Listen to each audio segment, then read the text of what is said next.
नमस्कार। योग साधना में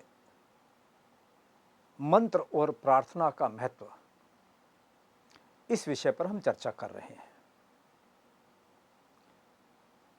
आज हमारा विषय रहेगा कि प्रार्थना का इसमें क्या महत्व है। प्रार्थना है क्या और प्रार्थना का विज्ञान क्या है। प्रार्थना और कुछ नहीं, केवल उस शक्ति के गुणों की स्तुति है जिसे हम मानते हैं कि वह अत्यंत ऊर्जावान है, अत्यंत गुणों से युक्त है, अत्यंत शक्तिशाली है। हम प्रार्थना के महत्व को, प्रार्थना की शक्ति को समझें, उससे पहले हम यह समझने का प्रयास करें कि इसका प्रभाव क्यों होता है, या दूसरे शब्दों में होता भी है कि नहीं होता।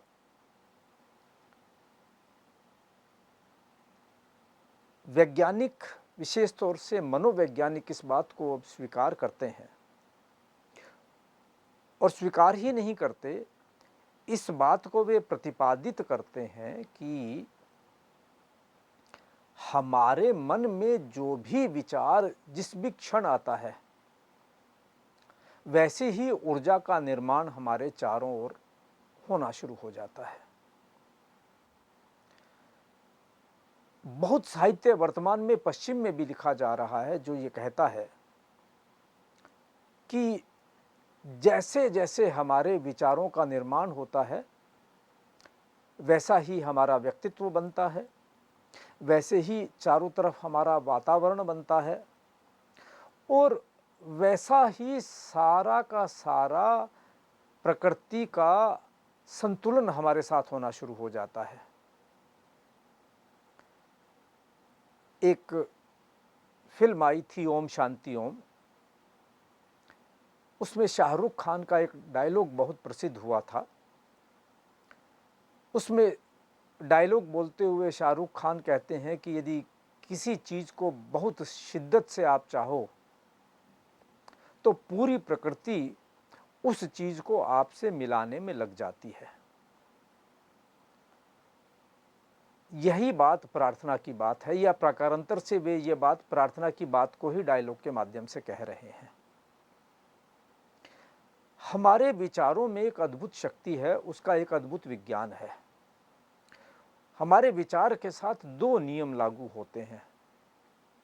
पहला नियम तो यह लागू होता है कि जिस क्षण हमारे मन में जो भी भाव आता है, जो भी विचार आता है, हम जिस चीज के बारे में सोच रहे हैं, जिस वस्तु के बारे में सोच रहे हैं, जिस भी विषय के बारे में सोच रहे हैं, उसकी गुण, उसकी ऊर्जा के साथ हमारा संपर्क होना शुरू हो जाता है।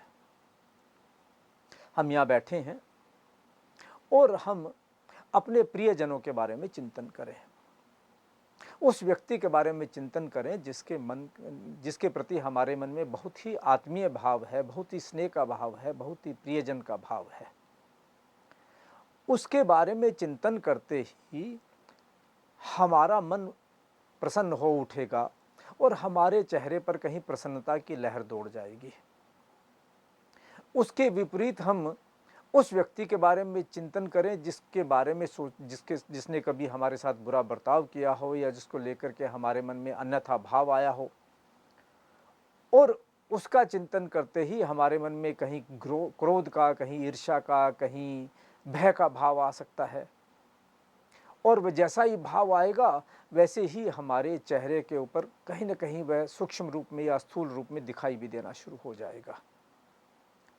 यह बात केवल व्यक्ति के संबंध में नहीं, प्रत्येक वह व्यक्ति, प्रत्येक वह वस्तु, प्रत्येक वह विषय जिसके हम संपर्क में आते हैं, उसके संदर्भ में लागू होती है। जिस क्षण जिस विषय के साथ हम जुड़ते हैं, वैसी ही ऊर्जा हम ग्रहण करना शुरू कर देते हैं। योग के क्षेत्र में यह कहा जाता है कि बौद्ध परंपरा में, ध्यान साधना के क्षेत्र में ऐसी परंपरा रही है और अब भी है वर्तमान में, कि जिस प्रकार से किसी का एग्ज़ाम लिया जाता है, परीक्षा ली जाती है कि वह उत्तीर्ण हुआ अथवा नहीं, तो ध्यान के क्षेत्र में यदि उसकी परीक्षा लेनी हो तो उससे कहा जाएगा कि आप -10, -20, -30 डिग्री टेम्परेचर में पहाड़ की चोटी पर जाकर बैठ जाइए और अपने शरीर से पसीना निकालिए बिना किसी ऊनी वस्त्र को पहने हुए, या बहुत गर्म स्थान के ऊपर लीबिया जैसे एक बहुत गर्म देश के अंदर भरी दोपहरी में जाकर बैठ जाइए, कोई एसी नहीं, कुछ कोई पंखा नहीं लगा हुआ, और अब आपको ऐसा महसूस करना है कि आप ठंड से कंपकपा रहे हैं, और ऐसा किया जाता है। ये संभव इसलिए हो पाता है कि जब हम ठंडे स्थान पर बैठे हैं तो हम गर्म स्थान की कल्पना कर रहे हैं, गर्म चीज़ की कल्पना, अग्नि की कल्पना कर रहे हो सकते हैं, हम लोग सूर्य की कल्पना कर रहे हो सकते हैं, या जब हम ठंडे स्थान की कल्पना करते हैं और गर्म स्थान में बैठे हैं तो ठंडेपन के भाव हमारे मन में आने शुरू हो जाते हैं। तो जैसे ही हमने उसके साथ जुड़ना शुरू किया, वैसे ही परमाणु हमारे भीतर प्रवेश करना शुरू किया और वैसी ही रचना हमारे चारों तरफ होनी शुरू हो गई। बस यही विज्ञान प्रार्थना के साथ लागू होता है कि जिस भी चीज़ के साथ हम जुड़ते हैं, प्रार्थना का तात्पर्य एक ऐसी सर्वशक्तिमान के प्रति हमारा समर्पण, उसके प्रति हमारा भाव। इस बात से कोई अंतर नहीं पड़ता कि हमारी मान्यता क्या है। जो खुदा को मानता है वह खुदा को माने, जो नानक जी को मानता है वो नानक जी को माने, जो शिव जी को मानता है वो शिव जी को माने, जो क्राइस्ट को मानता है वो क्राइस्ट को माने, जो महावीर को मानता है महावीर को माने। मूल बात है कि हमारे मन में भाव कैसे हैं, हमारे प्रार्थना का स्वरूप कैसा है। जो मेरे मन में समर्पण का भाव है, श्रद्धा का भाव है, और वो जितनी सघन है, जितनी गहराई के साथ है, वैसा ही प्रभाव मेरे ऊपर होना शुरू हो जाएगा, वैसा ही परिणाम आना शुरू हो जाएगा। किसी ने नहीं देखा कि शिव जी हैं कि नहीं, और महावीर भी अब नहीं हैं, बुद्ध भी हम नहीं हैं, नानक भी अब नहीं हैं। वे आकर के प्रत्यक्ष रूप से अपना प्रभाव हमारे ऊपर दिखाते हैं कि नहीं दिखाते, यह कहना भी एक बड़े चिंतन का विषय हो सकता है, विवाद का विषय भी हो सकता है। परंतु यह निर्विवाद सत्य है कि जब हम मन से प्रार्थना करते हैं, मन से चिंतन करते हैं, तो हम अपने ऊपर उसका प्रभाव देख सकते हैं। तो प्रार्थना का तात्पर्य है यही है कि गुणों के प्रति समर्पित होना, गुणों के भाव अपने प्रति जागृत करना। जब मैं शिव की आराधना करता हूँ तो शिव कैसे हैं, शिव का रूप कैसा है, शिव के गुण कैसे हैं, शिव के कार्य कैसे हैं, शिव की क्रियाएं कैसे हैं, शिव किस प्रकार से कृपा बरसाते हैं। जब मैं नानक की कल्पना करता हूँ तो नानक कैसे हैं, नानक कितने कृपालु हैं, कितने दयालु हैं, किस प्रकार से वे अपनी कृपा बरसाते हैं। जहाँ भी मेरी आस्था का केंद्र है, चाहे वह ईश्वर है, चाहे वह खुदा है, और चाहे वह गॉड है, उस आस्था के केंद्र के प्रति जितने मेरे गहरे भाव होंगे और जिन जिन गुणों का मैं स्मरण करूंगा, वे गुण मेरे अंदर उतरते चले जाएंगे, वह भाव मेरे अंदर उतरते चले जाएंगे, वैसा वैसा प्रभाव मेरे ऊपर होना शुरू हो जाएगा। और वही प्रभाव जो है वो उसके परिणामों के स्वरूप में मेरे सामने दिखाई देना शुरू हो जाएगा। प्रार्थना का तात्पर्य है, स्तुति का तात्पर्य है केवल गुणों के साथ जुड़ना। तो मैंने कहा कि विचार के साथ एक नियम है कि हम जिस किसी के बारे में, जिस विषय के बारे में चिंतन करते हैं, उसका प्रभाव हमारे ऊपर होता है। और उसका दूसरा पक्ष है कि यदि हम पॉजिटिव सोचते हैं तो पॉजिटिव निर्माण होगा, नेगेटिव सोचते हैं तो नेगेटिव निर्माण होगा। हम यदि विधायक सोचते हैं तो विधायक निर्माण होगा, और निषेधात्मक सोचते हैं तो निषेधात्मक निर्माण होगा। प्रार्थना नेगेटिव भी हो सकती है, निषेधात्मक भी हो सकती है। हमारी प्रार्थना किसी का अहित करने के लिए भी हो सकती है, और वैसा निर्माण होगा, यह संभव है, ऐसा हो सकता है संभव। परंतु उसके साथ यह पक्ष भी हमें ध्यान में रखना होगा कि जब निषेधात्मक भाव के साथ, नेगेटिव भाव के साथ हम प्रार्थना करेंगे, हम किसी का अहित करना चाहेंगे, तो उसका प्रभाव हमारे ऊपर भी निश्चित रूप से आएगा। वह किसी दूसरे व्यक्ति के प्रति हो ऐसा संभव नहीं है, वह हमारे ऊपर भी होगा। क्योंकि जब विधायक भाव का प्रभाव हमारे ऊपर होता है तो निषेधात्मक भाव का प्रभाव हमारे ऊपर नहीं हो, ऐसा संभव नहीं है। प्रार्थना का पूरा सूत्र ही इसके साथ जुड़ा हुआ है। पश्चिम के एक वैज्ञानिक हुए हैं ब्रूस लिप्टन, उनकी एक पुस्तक है बायोलॉजी ऑफ बिलीफ। वे उनका सारा का सारा विज्ञान इस बात के ऊपर आधारित है कि मेरी बायोलॉजी यह केवल एनाटॉमी फिजियोलॉजी नहीं है, यह मेरा शरीर तंत्र केवल ग्रंथि तंत्र नहीं है, यह सारा का सारा ग्रंथि तंत्र का संचालन मेरे भाव जगत से जुड़ा हुआ है। तो जैसे मन में मैं भाव लाता हूं, जैसी मैं प्रार्थना करता हूं, उसका सारा का सारा प्रभाव मेरी बायोलॉजी पे पड़ता है।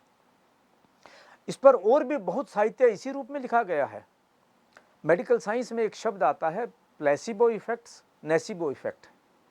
प्लेसिबो इफेक्ट है कि मैंने मन में यह भाव पैदा करना शुरू किया कि मैं स्वस्थ हो रहा हूं, और वैज्ञानिक इस बात को देखकर हैरान रह गए कि एक व्यक्ति की सर्जरी की गई घुटने की और दूसरी व्यक्ति की सर्जरी नहीं की गई।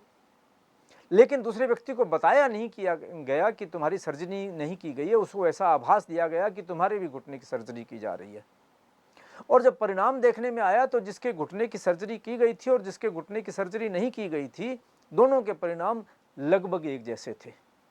ये चमत्कार इसलिए हुआ कि जिसके घुटने की सर्जरी नहीं हुई वह भी मान रहा है कि उसके घुटने की सर्जरी हो रही है, और उसी प्रकार से उसके बायोलॉजी के अंदर परिवर्तन होना शुरू हो गया। तो यह मेडिकल साइंस का एक विज्ञान बना है कि प्लेसिबो इफेक्ट और नेसिबो इफेक्ट क्या होता है।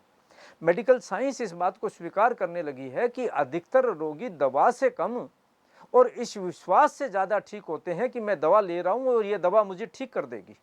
ये प्लेसिबो इफेक्ट है। तो वही जब हम प्रार्थना करते हैं, स्तुति करते हैं और हमारे मन में यह भाव होता है कि जिस शक्ति के प्रति, जिस आस्था के प्रति मैं समर्पण भाव से प्रार्थना कर रहा हूँ, स्तुति कर रहा हूँ, वह मुझे वांछित परिणाम देगी, तो यह मेरी अपनी ही आस्था, मेरा अपना ही समर्पण, मेरा अपना ही भाव और उन भावों की सघनता प्रतिबिंबित होकर के, रिफ्लेक्ट होकर के मेरे ही ऊपर आकर के प्रभाव डालती है। वह ईश्वर है अथवा नहीं, वह खुदा, वह गॉड, वह महावीर नानक आकर के उत्तर देते हैं कि नहीं, यह प्रश्न एक बार के लिए हम किनारे पर छोड़ दें। उनमें से कौन बड़ा और कौन छोटा है, इस प्रश्न को भी हम एक किनारे पर छोड़ दें।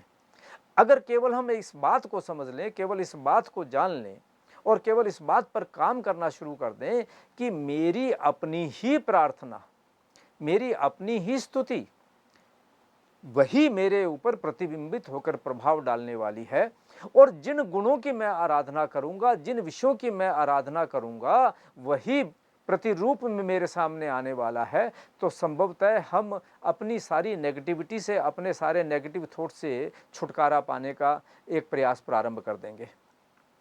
वह आलंबन हम एक ईश्वर की मूर्ति के माध्यम से करते हैं कि एक निराकार मूर्ति के निराकार के माध्यम से करते हैं, हम साकार स्वरूप में करते हैं कि निराकार स्वरूप में करते हैं, अथवा किस स्वरूप को हम सामने रखते हैं, यह अपनी अपनी आस्था का विषय है। मूल विषय केवल एक ही है कि मेरी आस्था कितनी सघन है, कितनी शुद्ध है, कितनी निश्चल है। वह जितनी अधिक निश्चल होगी, जितनी अधिक शुद्ध होगी, जितनी अधिक सघन होगी, वह उतना ही हमारे ऊपर प्रभाव डालेगी और परिणाम देगी। हमने आस्था के जितने भी परिणाम देखे हैं, वे परिणाम हमारी प्रार्थना के, वे परिणाम हमारी स्तुति के, वे परिणाम हमारी ही प्रार्थनाओं के प्रतिरूप हैं। बस हम इस प्रार्थना के स्वरूप को शुद्ध बनाए रखें, इसे विधायक बनाए रखें, इसे सर्वहितकारी बनाए रखें। सर्वहितकारी इसलिए कि जब इसने प्रतिबिंबित ही होना है, तो मैं केवल अगर अपना हित सोचूंगा तो मेरा दायरा छोटा हो जाएगा। जब मैं सर्वहितकारी, सर्व मंगलकारी सोचना शुरू करूंगा, तो जब सबका हित मैं सोच रहा हूं, तो वह भी प्रतिबिंबित होकर मेरे ऊपर आकर सहज ही रूप में मुझे भी उतना ही श्रेयस्कर होगा, मेरे लिए भी वह उतना ही शुभ होगा। तो मैं अपने शुभ के लिए सबका शुभ सोचूं, मैं अपने श्रेयस के लिए सबका श्रेयस्कर सोचूं, और मेरी प्रार्थना का स्वरूप शुद्ध हो, निश्चल हो और वह सघन हो। इस भाव को लेकर हम चलेंगे तो वह प्रार्थना सफल और फलीभूत होगी। योग साधना का उद्देश्य है मन को निश्चलता की ओर लेकर जाना, मन को कसाय मुक्ति की ओर लेकर जाना, मन को विधायक भावों की ओर लेकर जाना और वहाँ जाकर उसको एकाग्र कर देना। प्रार्थना और स्तुति एकाग्रता का सबसे सहज, सबसे सरल उपाय है, जहाँ हम भाव विभोर हो जाते हैं, हमारा मन टिक जाता है और हम एक गहराई में जा कर के अपने आप को समर्पित करते हैं, अपनी आस्था को प्रदर्शित करते हैं। तो स्तुति अथवा प्रार्थना के इस अर्थ को समझकर यदि हम अपनाएंगे तो हम अपना और औरों का कल्याण कर पाएंगे। धन्यवाद।